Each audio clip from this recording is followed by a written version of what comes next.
Okay, right, well, good afternoon everybody. Once again, welcome back to the plot. It's my little 6x6 down home. Unfortunately, I've had a little bit of pause in the few domestic jobs I've got to do around the house. I've got the PVC windows in the front of the house to clean down. A little bit painting on the front door and a little bit piping around by the window, but unfortunately with that bit strong breeze blowing, I'm not going to chance it. It's bad enough being on step ladders with my legs as it is without having that wind blowing, so I've knocked it off for the day. Anyway, it gives us a chance to get into the greenhouse and get started down here on a few little chores that I want to get done. A week ago I sowed me last meat brassica, the purple sprouting broccoli. They've only been in 5 days and already they're romping through. It just goes to show you how much heat can be built up in a cold greenhouse, and your seeds will come through it easy enough. A few winter little gem lettuces there, they're in, and of course in a tray, and I can walk from down below. Once again, nice fresh water. I know I'm downstairs, but I never dream about taking the watering can over to the water button, taking water from there. I always bring it from downstairs. Nice fresh water, and that way you keep your compost nice and clean. Now, apart from once it come through, it puts us on to another job I'll get into in a minute. That I needed doing, but this is the last of the bedding we've just finished off. It's the polyanthus. We sowed these about 2 months ago. They rocketed through, and then of course I potted them up, the last of them, and they're lovely strong little plants here. And they're not too big, it's just the size I like them, because these are going to overwinter in the polytunnel up the garden. Doors are going to be open, the mesh doors, wind blowing through all the time, nice and cool, plenty of fresh air, and they'll just sit out the winter in there. There'll be no heavy snows or heavy rains, anything on top of them. They'll just tick away nice and slowly, and all they'll get is occasional spray, because even in the polytunnel in the winter you might still have bugs climbing around, and so that's why I like to keep on top of them with my sprays.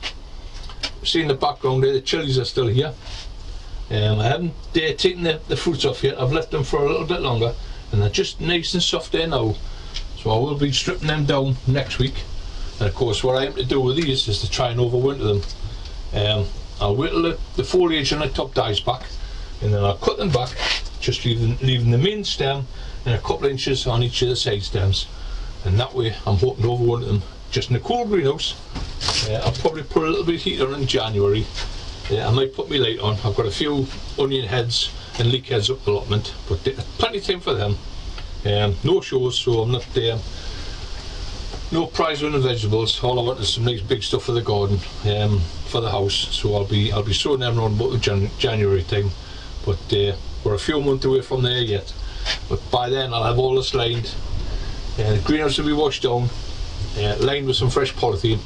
I need all this pulling out, electrics checking, light checking, nice and clean, sprayed out, and then we'll start on some early sowings. But for the time being, as I say, I wanted to get a few of the sprays made up. It's my favourite one, because I knew my broccoli and my lettuce were through. I needed to make chamomile tea up. Now all it is a tea bag. I just buy these at a health shop, or you can buy them most places that do them now, supermarkets. And this has just been steeping in there. I boiled this up about 3 hours ago, and it's just been steeping in there. It's a litre of water, boiling water, 1 tea bag, and I just let that steep, and then I'll give it a good squishing, and that is perfect for my litre spray. 1 litre spray bottle, that'll go into there, and then I'll give the brassicas and the lettuce a good soaking with that chamomile tea, and that just gives them that little bit of protection, keeps anything off them. But also I want to take it up to the garden, up the plot. We'll take it up with her when I finish the video off, and I'll show you how the spring cabbage are coming on. I only planted them last week and already they're through. 2 sets of spring cabbage, the ball type and the pointed type are through, so I've already given them a dose of chamomile tea when I sowed the seed. I never showed you in a video, but it's just one of the things I forgot. You got that many things going through your head at a time. But I like to spray the top of the compost, or even when the seeds are praying, spray the top of the seeds with a bit of chamomile tea, and that gives you all the protection you need. But that's that one done anyway. As I say, I'll be once that's fully cooled by the night, I'll tip that in my spray, give these a good spraying, take up the plot and give the cabbages a spraying, but I'll show you that one more up there. Well, this is the other one. This is a little darling. Now this is where in 2 litres, I make a 2 litre spray with this. I've got 2 little teaspoons of the baking soda. I've got a little bit of olive oil in there, and I've got a couple of drops of washing up liquid. And the only thing to go in there, and I nearly forgot the last time, was the, if I can find it, of course, it's always at hand when I need it, there's the Epsom salts. Now I haven't got a spoon. What I like to do is just put a couple of little handfuls in there. Doesn't do them any harm. You're better off if you've got a teaspoon and measure it. Yeah. So I should bring an old spoon down the others, but there we are. There's where Epsom salts in. So that's what olive oil, what soap, washing up liquid, what Epsom salts, and what baking soda. 2 litre spray. We'll take that up with you. We'll take both sprays up with you, because what I want to do is to get the strawberries done. As I posted online the other night on the Facebook page, 32 or 34 baskets I think I've done. I've done 24 of the smaller ones, medium baskets, that go into the bottom polytunnel. We've got 24 hooks on the tunnel of on the roof of the tunnel, which will hang the main baskets, and I've got about 8 spare larger baskets, 12 or 14 inch ones, which will go in the greenhouse, the large 100-foot greenhouse. We can hang them up in there. But what I want to do is to give them a good spray today of the baking soda, and even as the weather's cooling down, you're still going to find a few bugs. But what you want to check with your mother plants is, if you've done your mother plants the same as me, potted them up in nice fresh compost, is now keep an eye on them, because they might start throwing extra runners out, and they might also try and force some flowers out. That's what you don't want. So if you see any flowers coming on them, nip them off. You'll not get any fruits on them. It's far too late in the year, and all they're doing is taking up their spent energy from the root, from the crown, and you don't need them. So take them off. Any excess runners that start throwing out, because once you give them fresh compost, they want to start growing away again. You get nice leafy growth. What I never do, I never cut my leafy growth back. A lot of people think, hey, I cut it back, I burn it off. That's fine if they're in the garden and they're looking old and woody, you can do that. But when they're in pots, I like to just let them die off naturally, let them fall over, and that way it gives a bit of protection to the crown when you get any heavy weather. But they're sitting on the border, on the beds here now. I've made up a couple of beds for them, and they'll sit there till January, all weathers. The only thing we'll do with them is, if we really get any heavy rains, we've had a few heavy showers this last week or two, but nothing too bad, because they're just sitting there in baskets, and of course the baskets are lined with the polythene. If we get anything too strong, we'll tilt the baskets on the side, and so when it does get a heavy shower, it runs off. It doesn't flood the baskets. So that's the main thing. Once they're under cover, you don't have to worry about it. Just have to start feeding and watering as normal. When you're watering and feeding under cover and you've got them bags in, you're wasting absolutely nothing. Everything that you put in there is in the basket, so it's you're wasting nothing. And you just learn, you learn how to water your plants properly then, because you can see the signs. If they're starting to wilt down a bit, they need a drop of water. You can feed once a week, and you know all that feed that you're putting in, it's not going to waste. It's going back in your plants. So that's why we like to use the bags. But I'll show you that when we get at the plot. As I say, I wanted to get down here for a couple of hours this afternoon, get a few bits and pieces done. I've got some got the peppers I take upstairs, and so all the peppers I took off the plants, absolutely marvellous. I'll take these upstairs, and no doubt we'll have a nice salad or a bit curry with them. I've just stripped the last of them back, so I'm quite happy. I'm just plodding on down here, little bits and pieces, getting all my trays ready. Cleaned all them out the other day, giving them a good sweeping out, because I'll be using them in January. That's all my little quarter trays. There's tons of stuff you can be doing with at the moment, getting everything tidied up, getting everything clean. And as I say, one of the main things is having clean utensils. All your trays nice and clean, everything's wiped down, and that way you're bringing no bugs into the greenhouse. And one of the main things is slugs. If you're bringing trays and that in, make sure you check everywhere underneath. If you've been sitting out in the garden at any time, just make sure you check everywhere, because once you come into the heat, and if you've got a slug or any eggs underneath, the slugs come out, you've got your trays and your rows of ceilings, and they'll get munched, they'll get devastated. So just keep an eye out for that. But as I say, we've got a few months yet before we start panicking or worrying about that. As I say, December I like to go right through the greenhouse, check, make sure everything's up and running. But this is just a preparation time.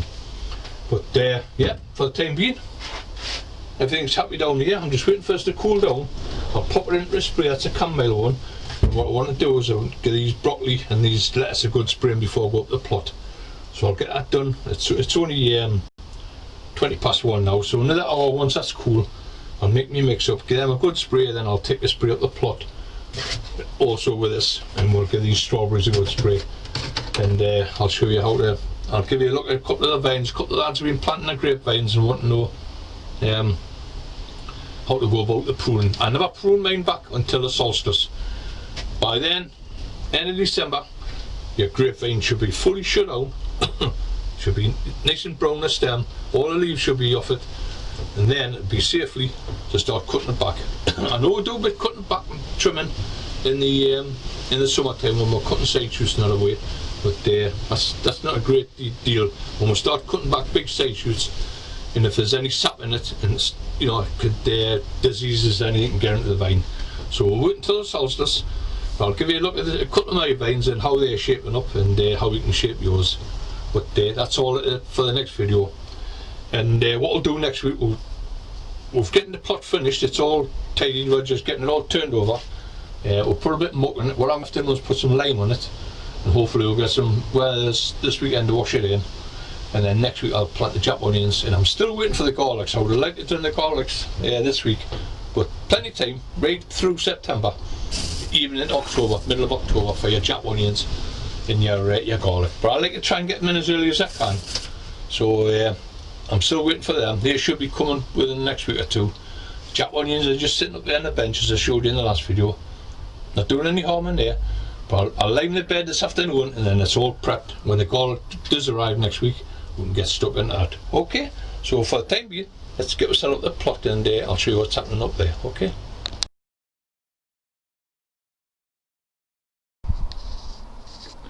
Okay, right, well, good afternoon everybody. Once again, welcome back to the plot. It's been a day or two since I started the video up because of the weather. The rain and the wind hasn't been too kind, but I've managed to get up this afternoon, Saturday afternoon, and hopefully I'll get this video finished off.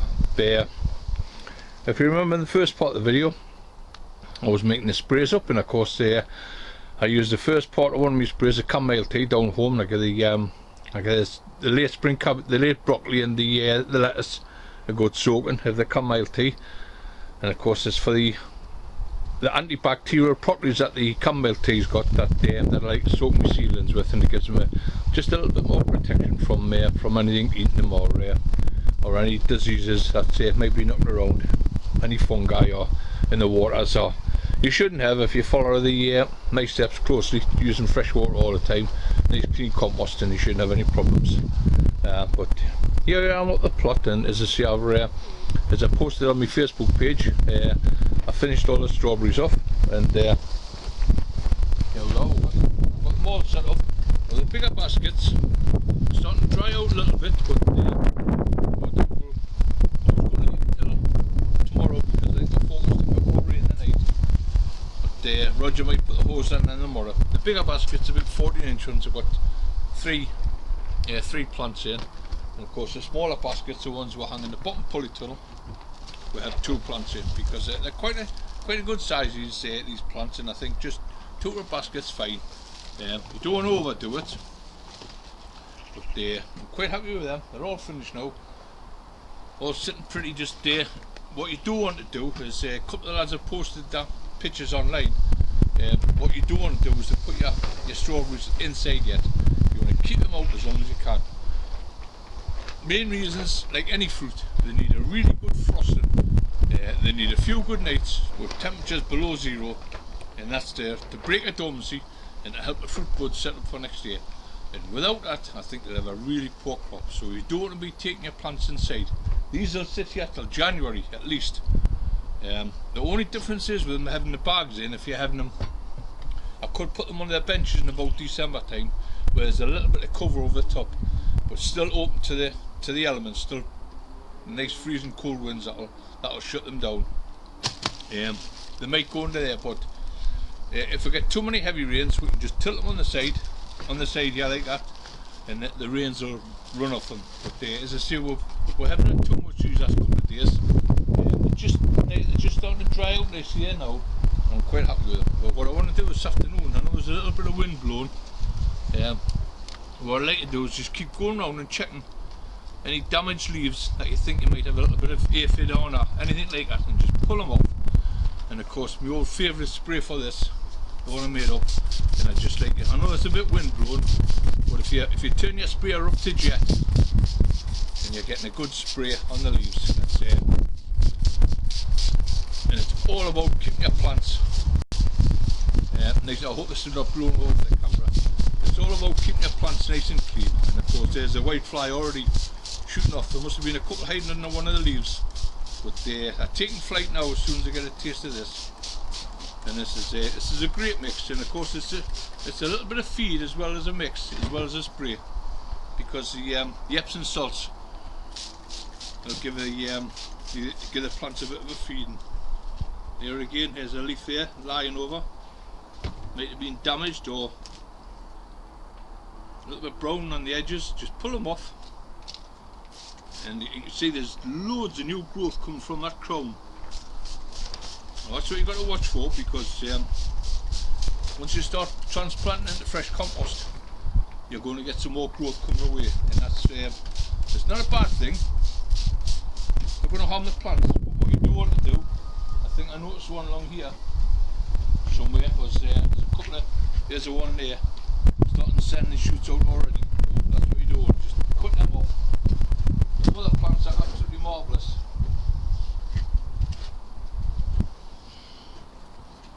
Lovely and strong, lovely and green. There's one of the mother plants here, but already the mother plants are sending out shoots. Now I've got all the cuttings I need, and what I do want to do is to start plucking these plants under any more strain. So what I do, I take the scissors and I just nip them runners off. And likewise, if you see any flowers, because sometimes they try throwing flowers out and they'll try and fruit again. If you give them a nice compost and the weather's still warm, which it is now, September is beautiful, they might try and push out a few flowers. Just cut the flowers off and cut any side shoots off. What you're concentrating on is getting that root ball built up before the weather shuts them plants down. Back along there again. And, I'm really pleased with our mother plants. I've spent a lot of time on them this year, spraying, feeding, cleaning. Totally different story from when I first got them last year. So bare rooted plants, and I was really disappointed in them, but I persevered with them. What I've got now, fantastic mother plants here for cropping next year, and of course I've got all my baskets, all the runners for cropping next year. So I think for the next couple of years it should be okay. All we need to do is just keep an eye on them, just keep them a good spraying. As I say, these will not get no more feed. Whatever they've got in the basket, that'll do them. There's quite enough for them in there. So just go through, give them all a good spraying, the mother plants, everything.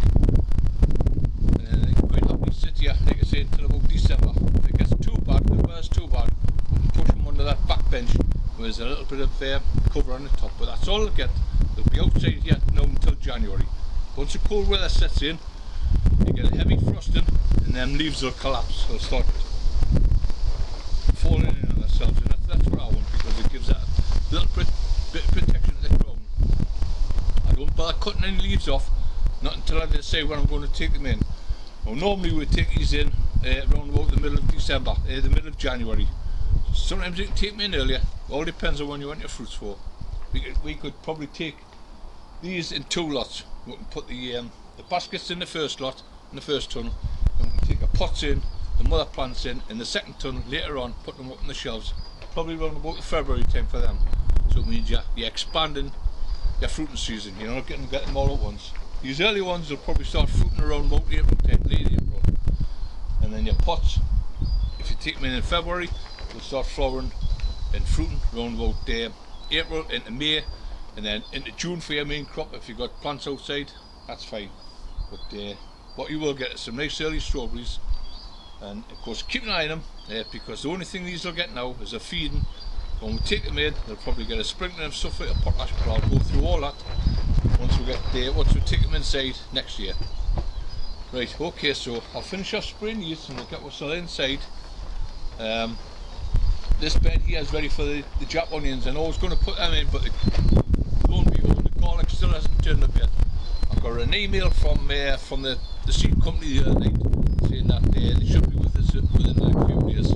So hopefully they'll come next week. So what we'll do next week, we'll do a video on the Jap onions and the garlic. I'm just busy taking the last of the pears off that pear tree. It's been absolutely marvellous, the fruit on there.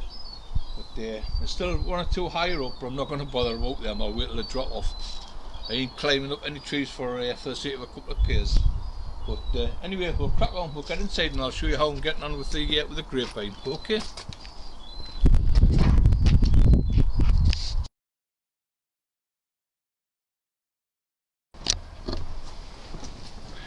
Well, it's a little bit warmer in here. Once I get out of that wind, it's not too bad. Once again, back onto spraying. Now, this is a grapevine I had grown.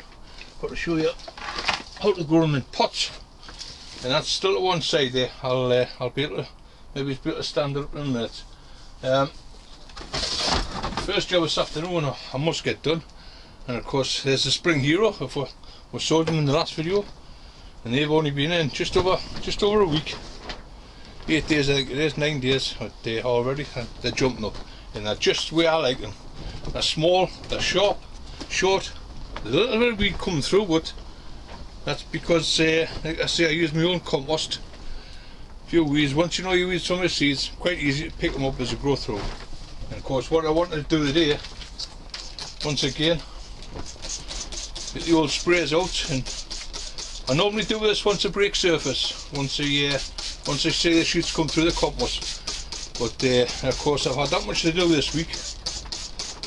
I'm still trying to get little jobs done down home, and of course the garden sometimes takes a backseat. So I'm catching up this weekend, and of course I've got the old Campbell spray. I've given a really good soak to that. You can do this prior to sowing, which is what I like to do. I like to give them a good soaking on the compost, and then I like to soak the seed, and then I like to give them a good soaking when the seeds break through, and of course that gives them all the protection they need. And that's a Wheelers Imperial. I mean, there was 450 in a packet, and I only sold 200. It looks a lot more than 200 there, but half the packet, and that's what you've got coming through. Now they're absolutely marvellous. They're up on the top shelf here, and the end of the 100-foot greenhouse. It's the doors are open most of the day. There's plenty of fresh air flows through here, and they're up on the top shelf where the light is, and that's exactly what they want. They don't want any heat whatsoever. They just like it nice and cool. A lot of people grow them in their cold frames, that's fine. But I always like to grow mine in the trays in the top of the greenhouse, because I know once they come out of here, they're going into half-pint cups, which I'll have to sort out next week. Get a mix made up, another mix made up, because I've used the last two mixes up on the strawberry baskets. Now that's them done. Well pleased with that. Give them a really good soaking.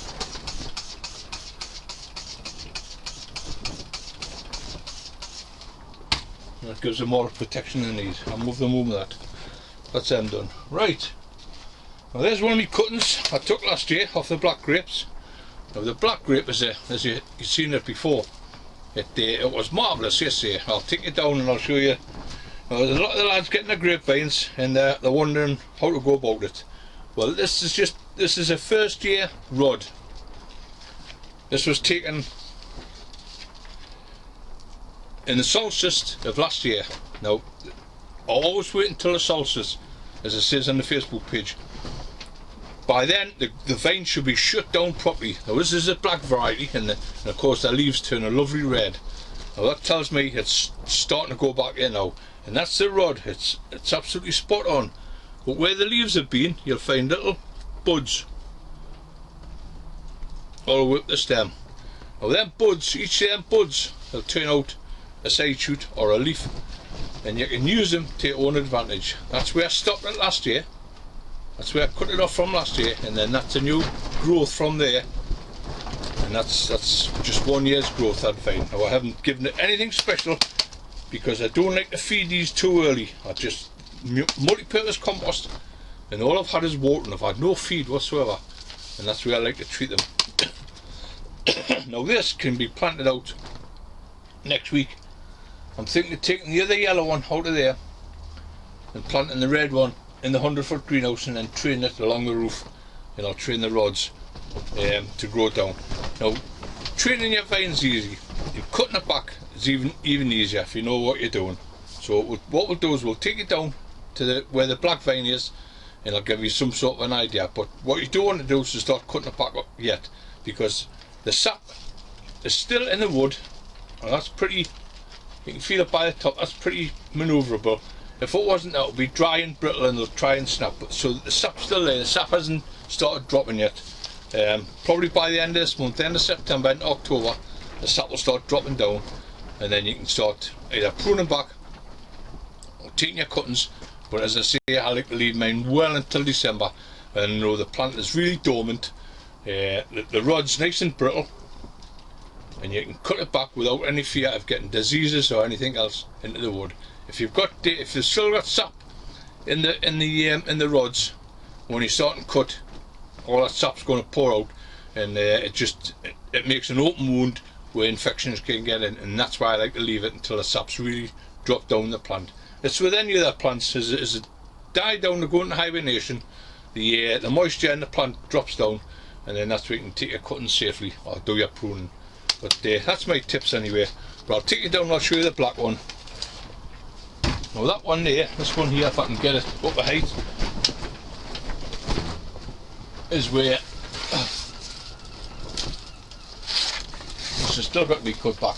I don't think I've got the height, I've just got the height on there. Now if you remember last year, this is the one I grew just in the pot. Well, this is only 1 year plant last year, and then it's been planted up into here. And as I say, all the way up the vine, where you see the side shoots here, they were just buds, and I've turned them into side shoots. So they've got 1, 2, 3, it's got 4 on that one, and it's still got 4 bunches of grapes on there that I haven't taken off. So it's quite easy to train your vine, whichever way you want it, you know what I mean? I just grew this as a specimen to show you how to go on with them. But there, as you can see, still got bunches of grapes on there, and no doubt they're still lovely and juicy. Absolutely marvellous.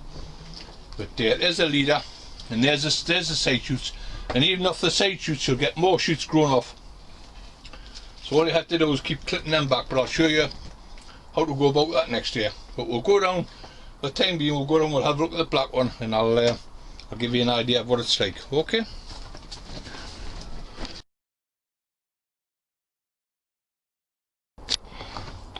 Okay, right, back inside again on the down at the lower polytunnels. And of course, there's the last bunch of grapes Roger's taken off. Now these vines here,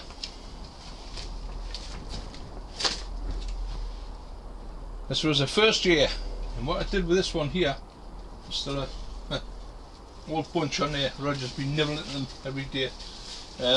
What I did with here, that's the main rod there, from one branch up put in down there. I'm going to have to loosen it off because it's getting a little bit tight. It's absolutely solid. So from the main branch there, running up, what I did, I took the side shoots, that's what I mean about taking the side shoots, let them run on, and look at the thickness of that already, and that's only after 1 year. It's nearly as thick as my finger. Now that's just one side shoot, not 2 side shoots, and that's 3 side shoots up the top there. Now I've completely covered that frame, so next year what will happen, all them side shoots will send out branches of grapes. Now I'll only allow 3 bunches on each level, so as not to stress the plant out too much. But as I say, you can grow that up like I've done here, and then the top runs along here. I've got one stem running along the top there, and I'm going to take it right along the full length of the greenhouse, and I've also got a stem here, so I've got 5 stems coming from just the one main rod. If you want to grow the one main rod up to your roof and then send it along, and then you can let side shoots come off that, which will give you a crop. But I'll explain all that when I start cutting back. Now we can see there's loads of little side shoots and that, little pieces like this. All them you can use for cuttings for next year.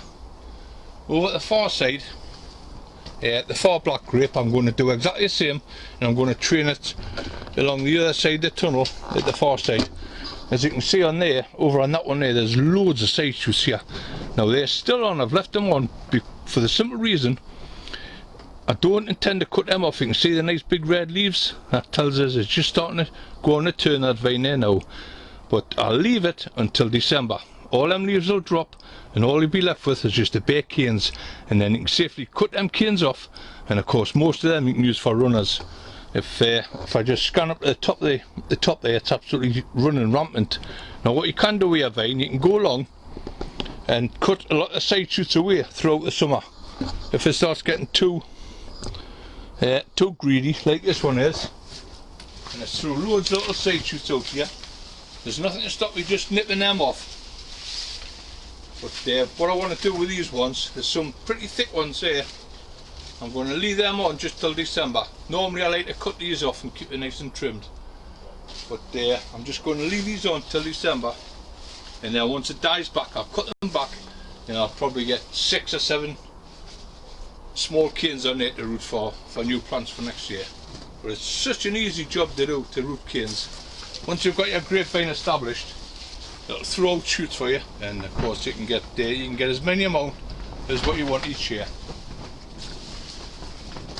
They're great to try and grow, as long as you get your positioning right.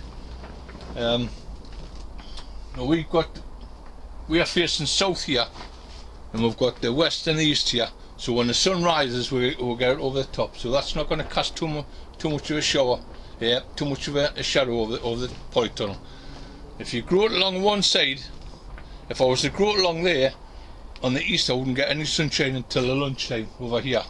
So by growing it in the middle, I'm still getting the sun from both sides, and not casting too much of a shadow. It'll just be one main rod right way along here, and off that main rod I'll probably end up with, by 2 or 3 years time, I'll probably end up with 30 bunches just on one rod. But that rod, it'll stop there all the time, and all we'll do is cut it back each year, cut the side shoots off it, and just leave the rod. As soon as this, the main rod will be along there and along this end, and it'll not cast too much of a shadow over the tunnel. But as I go through the year, I'll show you how to get on with your vine. As I say, come December we'll cut it all back and I'll start taking cuttings. But I'm chuffed with what it's done the second year. I think in its third year it'll give us as many bunches as I need. But we'll let it grow for the time being, and we'll see what happens next year. I'm going to pick this up and just give you a little squint of some of the chrysanthemums. They've grew a bit tall in here this year. Let's say the Max Riley over there, that's a deep yellow, that's absolutely corker. I love that one. And of course we've got the Liverpool Festival here. They've been fantastic, some really nice blooms coming off here. That's the Liverpool Festival. They've been a bit tall for me, but that's what growing them in the boxes. And of course the lemon ones, that's the Doric Crystal. They've been a cracking bloom, and also, yeah, I'm getting a few nice blooms off for the wife, and she always appreciates them to get a few flowers for the house. I'll get a tripod down. I'm going to have to